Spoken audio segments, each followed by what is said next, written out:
नमस्कार, मैं हूं आपके साथ निशु शर्मा। चलिए शुरुआत करेंगे बुलेटिन की। प्रधानमंत्री नरेंद्र मोदी ने आज कारगिल विजय दिवस के अवसर पर देशवासियों को शुभकामनाएं दी हैं।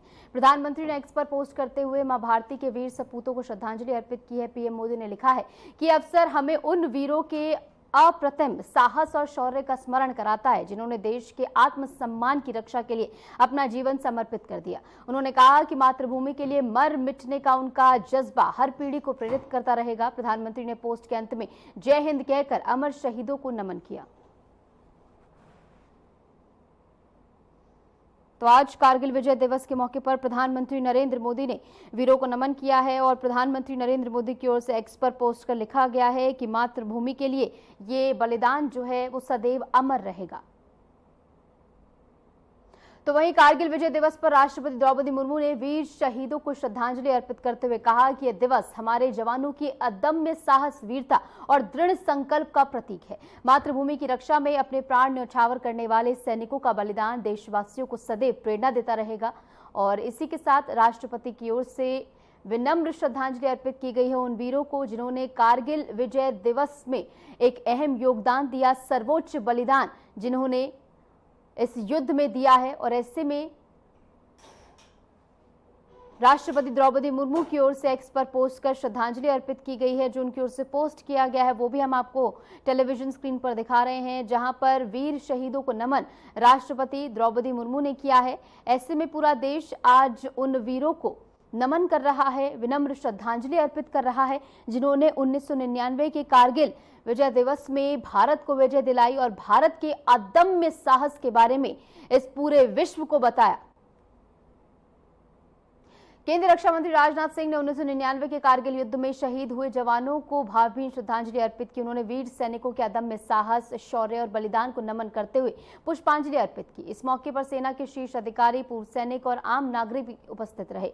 देश आज उन अमर शहीदों को याद कर रहा है जिन्होंने मातृभूमि की रक्षा में अपना सर्वोच्च बलिदान दिया। वहीं राष्ट्रीय युद्ध स्मारक पर सेना के तीनों अंगों के प्रमुखों ने शहीद जवानों को श्रद्धांजलि दी है। प्रमुख रक्षा अध्यक्ष जनरल अनिल चौहान, थल सेना अध्यक्ष जनरल उपेंद्र द्विवेदी, वायुसेना प्रमुख air chief marshal AP Singh और नौसेना प्रमुख एडमिरल दिनेश के त्रिपाठी ने वीर गति को प्राप्त सैनिकों के बलिदान को नमन किया है। इन वरिष्ठ सैन्य अधिकारियों ने पुष्प चक्र अर्पित कर 1999 के कारगिल युद्ध के वीरों को यहाँ पर नमन किया है, उनकी शौर्य गाथा को याद किया है। आज का दिन राष्ट्र के उन अमर योद्धाओं को समर्पित है और ये याद दिलाता है जिन्होंने मातृभूमि की रक्षा में प्राण न्यौछावर किए। उनके बारे में दो तस्वीरें आपको दिखा रहे हैं। पहली तस्वीर जहां पर रक्षा मंत्री राजनाथ सिंह कारगिल विजय दिवस पर वीर सपूतों को नमन करने के लिए पहुंचे, तो वहीं दूसरी तस्वीर सेना अध्यक्षों ने भी श्रद्धांजलि अर्पित की है। और 1999 का वो कारगिल युद्ध जिसमें भारत ने विजय प्राप्त की, लगभग 2 महीने से भी ज्यादा समय तक ये युद्ध चला और भारत ने अपने अदम्य साहस के बारे में इस पूरे विश्व को बताया कि किस तरीके से भारत जो है वो हमेशा से निडर रहा है। और ऐसे में इस बार का कारगिल दिवस और ज्यादा खास है क्योंकि ऑपरेशन सिंदूर के बाद ये कारगिल दिवस आया है। केंद्रीय मंत्री मनसुख मांडविया और रक्षा राज्य मंत्री संजय सेठ ने आज पद यात्रा में हिस्सा लिया। दोनों मंत्रियों ने 1999 के कारगिल युद्ध के वीर शहीदों को श्रद्धांजलि अर्पित करते हुए उनके बलिदान को याद किया है। द्रास युद्ध स्मारक पर यह आयोजन पूरे सम्मान और सैन्य परंपराओं के साथ संपन्न हुआ। देश भर में लोग इस पद यात्रा में शामिल होकर शहीदों के प्रति कृतज्ञता व्यक्त करते हुए नजर आ रहे हैं। और ऐसे में देखिए द्रास से कुछ तस्वीरें सामने आई हैं जहां पर कारगिल विजय दिवस के मौके पर भारत जो है इसे एक उत्सव के तौर पर मना रहा है क्योंकि भारत ने 1999 में पाकिस्तान को धूल चटाने का काम किया था। और उसका एक और अध्याय आपने अभी देखा जब ऑपरेशन सिंदूर के तहत भारत ने महज 4 दिनों में पाकिस्तान को घुटनों पर आने पर मजबूर कर दिया। ऐसे में कारगिल दिवस और ज्यादा खास हो जाता है क्योंकि समय समय पर हमारे वीर जवान भारत माता के लिए हमेशा से बॉर्डर्स पर तैनात रहे हैं और दुश्मनों को धूल चटाने का काम हमेशा से भारत के वीर सपूतों ने किया है। ऐसे में 1999 में जब 500 से ज्यादा वीर सपूतों ने अपने सर्वोच्च बलिदान दिए, ऐसे में आज का दिन जहां पर कारगिल विजय दिवस के मौके पर नमन किया जा रहा है, ये 2 तस्वीरें आपको दिखा रहे हैं। पहली तस्वीर कारगिल विजय दिवस पर नमन किया जा रहा है तो वहीं दूसरी तस्वीर मनसुख मांडविया ने पदयात्रा में हिस्सा लिया है। कारगिल विजय दिवस के मौके पर ये खास पदयात्रा यहां पर निकाली जा रही है और ऐसे में ये एक प्रेरणा भी है आज की पीढ़ी के लिए, क्योंकि जिस अदम्य साहस के साथ भारत के वीर सपूतों ने उस समय मर मिटने के जज्बे के साथ भारत माता की रक्षा की है, वैसे ही आने वाली पीढ़ियों को इस बारे में प्रेरित कराना बेहद महत्वपूर्ण। 26वें कारगिल विजय दिवस के मौके पर द्रास में युद्ध स्मारक पर वीर गति को प्राप्त हुए योद्धाओं के परिवार जुटे हैं। इन परिवारों ने वीर शहीदों को श्रद्धांजलि दी है और देश के लिए उनके सर्वोच्च बलिदान को नमन किया है। सेना के अधिकारी, जवान और आम नागरिक भी इस श्रद्धांजलि समारोह में शामिल हुए। पूरा देश आज उन अमर शहीदों को याद कर रहा है जिन्होंने ऑपरेशन विजय में अपना सर्वोच्च बलिदान दिया है, अपने प्राण जो हैं उसमें न्यौछावर किए हैं। ऐसे में कारगिल विजय दिवस के मौके पर द्रास में शहीदों के परिवारजन पहुंचे और परिवारजनों के लिए ये एक बड़ा मौका है, क्योंकि उन्होंने अपने बच्चों को इसमें न्यौछावर किया है। जिनके बच्चों ने इसमें बलिदान दिया, उनके परिवारों के लिए सबसे ज्यादा मुश्किल घड़ी हो जाती है, लेकिन आज वो सभी गर्व महसूस कर रहे हैं और कारगिल विजय दिवस पर पूरा देश वीर शहीदों को नमन कर रहा है, उन्हें विनम्र श्रद्धांजलि अर्पित कर रहा है। कारगिल विजय दिवस के मौके पर उत्तर प्रदेश के मुख्यमंत्री योगी आदित्यनाथ ने भी प्रदेशवासियों को शुभकामनाएं दी हैं। सीएम योगी ने कहा कि ये दिन सशस्त्र बलों के शौर्य, राष्ट्रभक्ति और अटूट संकल्प का प्रतीक है। उन्होंने दुर्गम पर्वतों पर रचे गए पराक्रम की अमर गाथा को याद करते हुए कहा कि ये बलिदान हर भारतीय के दिल में सदा जीवित रहेगा। मुख्यमंत्री ने मां भारती के अमर वीरों को कोटिशः नमन किया है और देश की रक्षा में शहीद हुए जवानों को श्रद्धांजलि अर्पित की है। तो सीएम योगी आदित्यनाथ ने भी एक्स पर पोस्ट कर शुभकामनाएं दी हैं कारगिल विजय दिवस की और इसी के साथ वीर सपूतों को नमन उन्होंने किया है और उन्होंने उस संघर्ष को भी याद किया है कि कितना मुश्किल टेरेन वो था, लेकिन इसके बावजूद भारत के वीर सपूतों ने उस टेरेन में भी जो पराक्रम दिखाया, उसने दुश्मनों को धूल चटाने का काम किया है।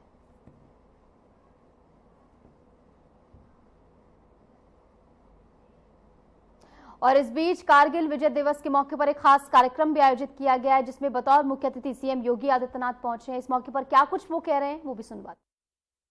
षड्यंत्रों से हमें हमेशा सावधान होना होगा। जो षड्यंत्र हमें बांटने का काम कर रहे हैं, जाति के नाम पर, क्षेत्र के नाम पर, भाषा के नाम पर, याद रखना बल, बुद्धि और विद्या में भारत कभी इतिहास के किसी भी कालखंड में कभी कमजोर नहीं रहा, कभी कमजोर नहीं रहा। किसी बात की कोई कमी भारत के अंदर कभी नहीं थी।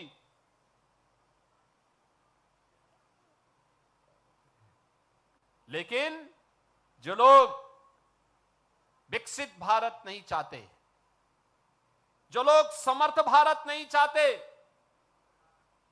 जो लोग सशक्त भारत नहीं चाहते,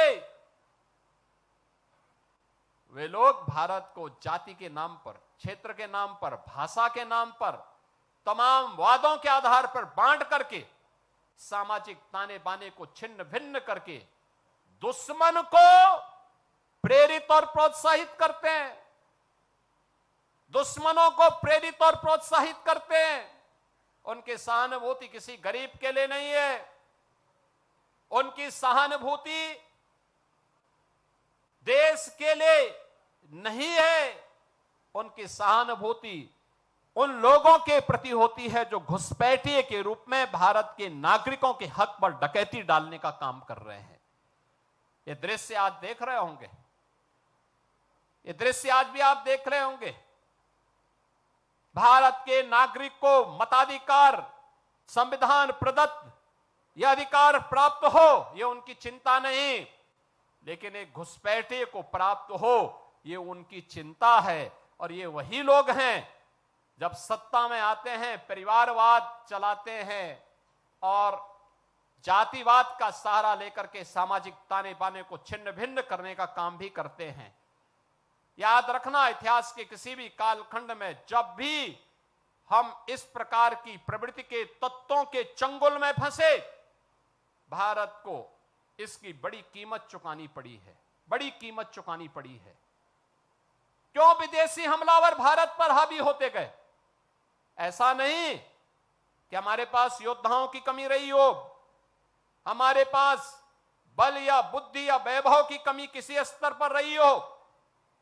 भारत गुलाम हुआ इसलिए क्योंकि एक ऐसी उस समय कुछ ऐसी ताकतें थी जो बांट रही थी, जैसे आज। और इस बीच यूक्रेन छोटे से ब्रेक के लिए, ब्रेक के बाद फौरन हाजिर होते हैं।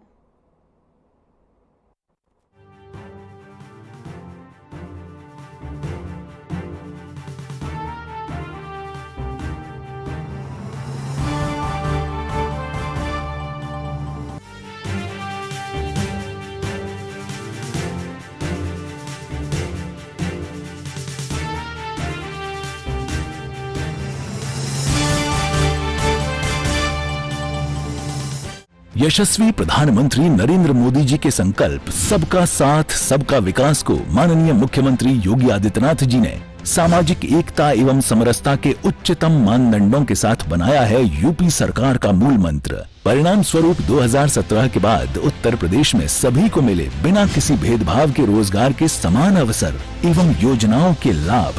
8.5 लाख से अधिक सरकारी और 3,75,000 से अधिक संविदा पर नौकरी पाने वाले जहां निष्पक्ष और पारदर्शी प्रक्रिया के साक्षी बने, वहीं अनुसूचित जाति, जनजाति, पिछड़े एवं निम्न आय वर्ग के अभ्यर्थियों को मिला आरक्षण का संपूर्ण लाभ।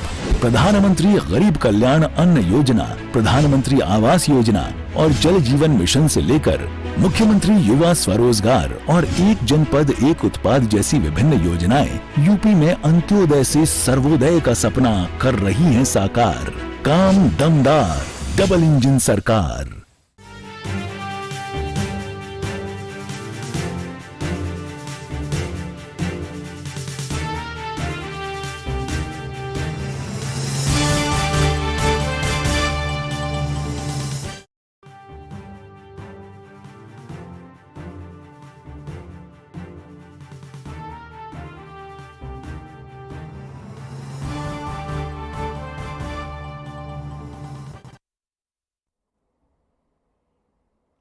स्वागत है आपको। ब्रेक के बाद चलिए एक बार फिर से रुक करेंगे तमाम खबरों का। एक बड़ी खबर आ रही है, आपको बता दें, हरियाणा सीएम नायब सिंह सैनी का चंडीगढ़ दौरा रहने वाला है। आम जनता से सीएम नायब सिंह सैनी ने मुलाकात की है और अधिकारियों को समाधान के निर्देश दिए गए हैं। तो बीजेपी मीटिंग में सीएम सैनी शामिल हुए, बताया जा रहा है। 12 बजे कॉर्पोरेशन विभाग की भी एक बैठक होने वाली है। दोपहर 2 बजे IHL गन्नौर को लेकर बैठक है। तो वहीं सीएम आवास संत कबीर कुटीर पर भी एक बैठक होने वाली है। तो आज सीएम नायब सिंह सैनी चंडीगढ़ दौरे पर हैं और इस दौरान कई सारी अहम मीटिंग में वो हिस्सा लेंगे। ऐसे में बताया ये जा रहा है कि जनता से भी उन्होंने मुलाकात की है, उनसे मुखातिब हुए हैं और उनकी समस्याओं के बारे में उन्होंने जानकारी ली है। ऐसे में वहां पर मौजूद तमाम अधिकारियों को समाधान के निर्देश भी दिए गए हैं और लोगों को आश्वासन दिया गया है कि जल्द से जल्द उनकी समस्याओं का निस्तारण किया जाएगा, जल्द से जल्द उनकी समस्याएं जो हैं वो दूर की जाएंगी। ऐसे में आज कई सारी अहम बैठकें होने वाली हैं, जिसमें सीएम नायब सिंह सैनी उसकी अध्यक्षता करते हुए नजर आएंगे। अधिकारी तमाम इसमें मौजूद रहने वाले हैं, बताया जा रहा है। बीजेपी मीटिंग में भी सीएम सैनी शामिल हुए और 12 बजे के लिए कॉर्पोरेशन विभाग की बैठक रहने वाली है, जिसमें तमाम अधिकारी मौजूद रहेंगे। और इसके बाद भी कई सारी अहम बैठकें होने वाली हैं, जिसमें सीएम नायब सिंह सैनी हिस्सा लेंगे। तमाम जरूरी दिशा निर्देश उनकी ओर से जारी किए जाएंगे। 12 बजे कॉर्पोरेशन विभाग की बैठक और उसके बाद तमाम अन्य बैठकें, जिसमें सीएम नायब सिंह सैनी उनकी अध्यक्षता करते हुए नजर आएंगे। तमाम अधिकारी इन बैठकों में मौजूद रहने वाले हैं, जिनको जरूरी दिशा निर्देश सीएम की ओर से दिए जाएंगे। और एक बीजेपी मीटिंग में भी वो शामिल हुए हैं, जहां पर बीजेपी के तमाम पदाधिकारी और अधिकारी मौजूद रहे हैं। ऐसे में उन्हें जरूरी दिशा निर्देश भी सीएम नायब सिंह सैनी ने दिए हैं। आम जनता से वो मुखातिब हुए हैं और इसी के साथ उन्होंने संवाद स्थापित किया है जनता से और तमाम उनकी समस्याओं के बारे में जानकारी ली है। और इसके बाद आश्वासन दिया गया है कि जल्द से जल्द उनकी समस्याओं का निस्तारण किया जाएगा, उन्हें दूर किया जाएगा। और अधिकारियों को भी इस बारे में निर्देशित किया गया है कि जल्द से जल्द सभी की समस्याओं का समाधान किया जाए। तो दोपहर 2 बजे कॉर्पोरेशन विभाग की एक बैठक और इसके बाद भी कई सारी अहम बैठकें जिसमें वो शामिल होंगे। तो वहीं मुख्यमंत्री नायब सिंह सैनी ने एक निजी दौरे में शामिल होकर शोक संवेदना व्यक्त की है। मुख्यमंत्री ने अपने विशेष कार्याधिकारी यानी ओएसडी वीरेंद्र बड़खालसा के भतीजे स्वर्गीय प्रीत दहिया को श्रद्धांजलि अर्पित की है। मुख्यमंत्री सैनी ने परिवार से मुलाकात कर दुख की इस घड़ी में उन्हें ढांढस बंधाया है। मुलाकात पूरी तरह संवेदनात्मक और पारिवारिक रूप से संपन्न हुई। प्रीत दहिया के असमय निधन पर इलाके में फिलहाल शोक का माहौल बना हुआ है।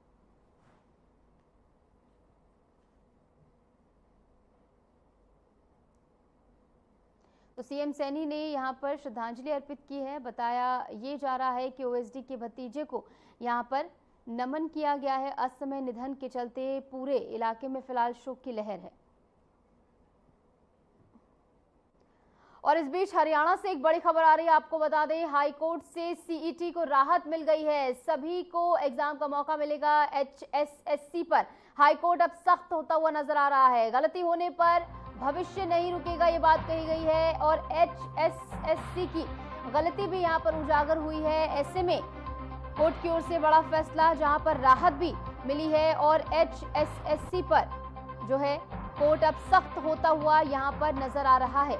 और उनकी ओर से कहा गया है कि गलती से भविष्य नहीं रुकेगा। हाईकोर्ट से सीईटी को राहत मिल गई है, जहां पर सभी को एग्जाम का मौका अब दिया जाएगा। गलती होने पर भविष्य नहीं रुकेगा। चंडीगढ़ स्थित संत कबीर कुटीर में आज तीज का पर्व पूरे पारंपरिक उत्साह और धूमधाम से यहां पर मनाया गया है। मुख्यमंत्री नायब सिंह सैनी ने इस अवसर पर प्रदेश भर से पहुंची बहनों को शगुन की कोथली भेंट कर त्योहार की शुभकामनाएं दी हैं। कार्यक्रम में महामहिम राज्यपाल की धर्मपत्नी मित्रा घोष, हरियाणा राज्य बाल कल्याण परिषद के उपाध्यक्ष सुमन सैनी, कैबिनेट मंत्री आरती राव समेत राज्य भर से अनेक महिलाएं शामिल हुई। सुमन सैनी ने संत कबीर कुटीर पहुंची सभी बहनों का स्नेहपूर्वक अभिनंदन किया और सभी को तीज की शुभकामनाएं दी हैं। कार्यक्रम में सांस्कृतिक प्रस्तुतियां, लोकगीतों और पारंपरिक रिवाजों के साथ हरियाणवी संस्कृति की झलक देखने को मिली है।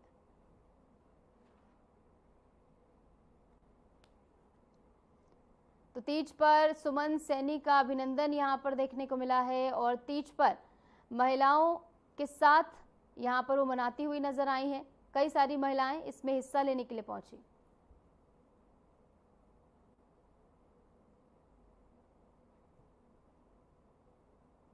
तीज पर सुमन सैनी का अभिनंदन देखने को मिला, जहां पारंपरिक लोक नृत्य भी यहां पर किए गए हैं, जिसमें हरियाणा की झलक देखने को मिली है। संत कबीर कुटीर में तीज उत्सव मनाया गया है, जिसमें बतौर मुख्य अतिथि सीएम नायब सिंह सैनी भी शिरकत करने पहुंचे।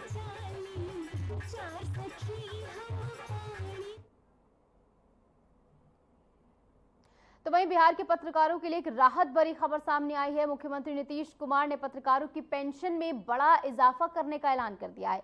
अब राज्य के सभी पात्र पत्रकारों को हर महीने 15,000 रुपए पेंशन मिलेगी, जो पहले 6,000 हुआ करती थी। इसके साथ ही मुख्यमंत्री ने घोषणा की है कि बिहार पत्रकार सम्मान पेंशन योजना के तहत यदि किसी पत्रकार का निधन हो जाता है तो उनके आश्रित पति या पत्नी को अब 10,000 रुपए प्रतिमाह पेंशन दी जाएगी, जो पहले महज 3,000 थी। सरकार के इस फैसले को पत्रकार समाज के लिए सार्थक और सराहनीय कदम माना जा रहा है।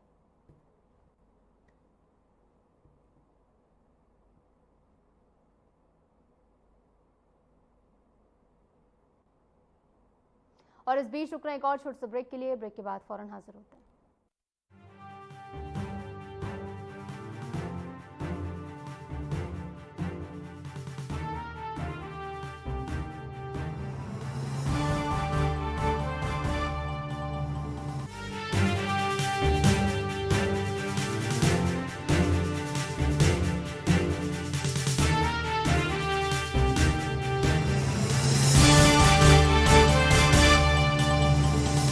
नवाचारी और नवोन्मेषी शिक्षा व्यवस्था से युवाओं की आशाओं को नई उड़ान दे रहा है नया उत्तर प्रदेश।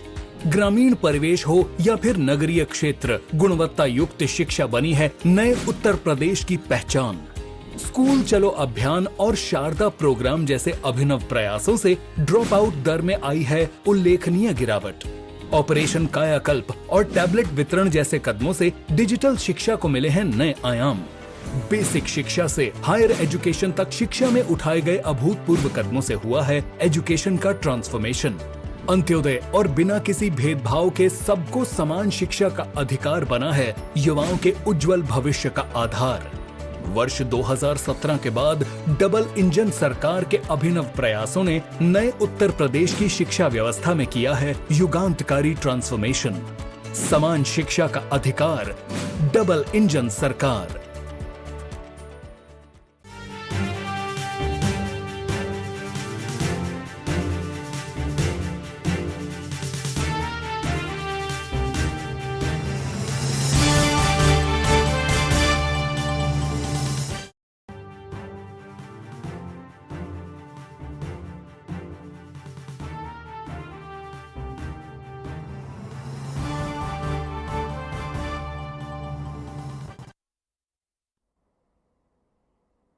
स्वागत है आपका। ब्रेक के बाद चले एक बार फिर से रुक करेंगे तमाम खबरों का। उत्तराखंड के मुख्यमंत्री पुष्कर सिंह धामी ने आज मुख्यमंत्री आवास सभागार में छात्रों का सतत कल्याण पुस्तक का विमोचन किया है और इस अवसर पर मुख्यमंत्री ने कहा कि ये पुस्तक छात्रों के समग्र विकास और मानसिक उत्थान में सहायक सिद्ध होगी। उन्होंने शिक्षा के क्षेत्र में नवाचार और सकारात्मक प्रयासों की सराहना की और युवाओं को उत्साह और प्रेरणा देने की अपील की है। कार्यक्रम में कई शिक्षाविद, अधिकारी और छात्र भी मौजूद रहे।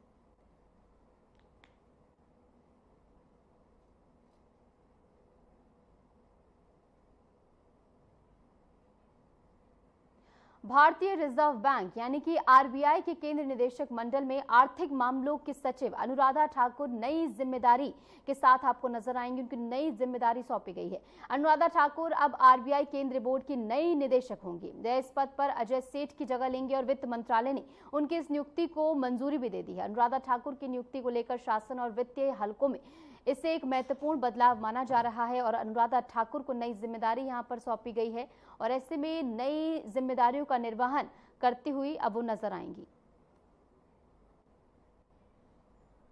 कंबोडिया स्थित भारतीय दूतावास ने देश में मौजूद भारतीयों के लिए एक एडवाइजरी जारी की है। इस परामर्श में नागरिकों को सतर्क रहने और स्थानीय कानूनों का पालन करने की सलाह दी गई है। दूतावास ने किसी भी आपात स्थिति में तत्काल संपर्क साधने के लिए हेल्पलाइन नंबर भी साझा किया है और भारतीय नागरिकों से कहा है कि वे अनजान या संदिग्ध गतिविधियों से दूर रहें।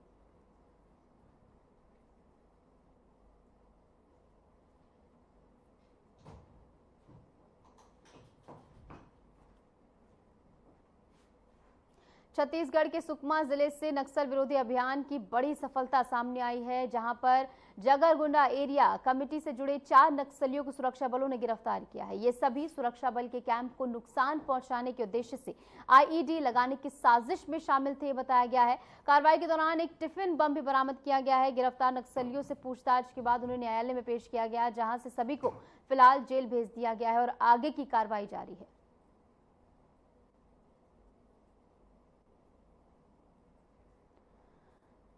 तो जगरगुंडा एरिया में नक्सलियों पर बड़ा एक्शन देखने को मिला है। 4 नक्सली यहां से गिरफ्तार किए गए हैं, जिनसे पूछताछ में पता लगा है कि ये सुरक्षा बलों के कैंप को नुकसान पहुंचाने के लिए कई सारी साजिश में शामिल रहे हैं और ऐसे में इनके पास से एक टिफिन बम भी बरामद कर लिया गया है, जिसे फिलहाल पुलिस ने अपने पास रखा है और ऐसे में इन 4 को गिरफ्तार कर जेल भेज दिया गया है। इन 4 से आगे भी पूछताछ की जाएगी और कई सारे तथ्य पूछताछ में सामने आ सकते हैं, ये बताया जा रहा है।